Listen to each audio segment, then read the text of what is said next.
Biz Gongkong'da porterler menen de koyma, açık porterler menen biz hazır tamaşa albatta, biroq sonun kin aylanan bарын көрүп келген ошол портер аябай ылайыктуу экен, үстүн жаап коюптур. Анан biz азыр Арсланбоптун кичи шаркыратмасына келдик. Мен алыстан азыр сиздерге көргөзүп коеюн. Мына момундай сонун тоолордун, момундай жаңгак токойлордун арасында жайгашкан тоонун койнундагы biz hazır panoramаны көргөзүп коеюн. Наз Гүлнара жүрөт, Шакир ака биздин жаныбызда жүрөт. Гүлшан бери карап кой. Мына Гүлшан болуп ар жакта биз менен кошо келген. Биздин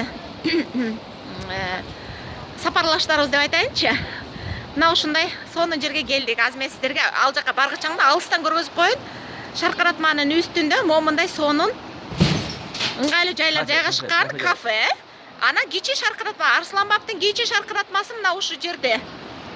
Кимдер келген болсо таанып атат, кимдер келе элек болсо билип алсаңыздар болот. Бийиктиги канча дедиңиз? 30 метрге жакын дейт бийиктиги. Анан ооба. Бирок ошонун жанына биз бара алабызбы азыр? Барабыз, жакшы экен.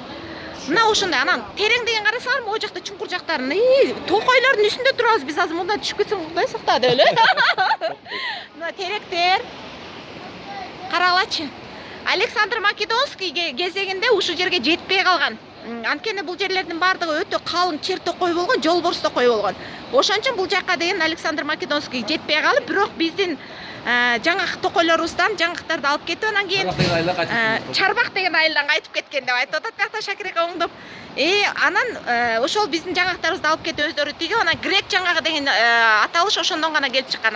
Бирок бул жаңгак биздин Кыргыздын, Нукура Кыргыздын жаңгагы, грек жаңгагы эмес.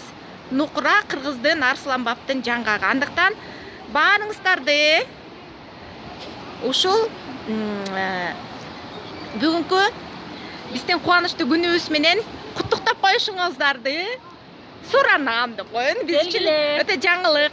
Мен биринчи жолу Арсланбопко келип атам, өзүм түштүктүн кызы болуп туруп, албетте. Биринчи жолу келмен, буйрук. Анда эмесе биз шаркыратманы көздөй жөнөдүк. Рахмат.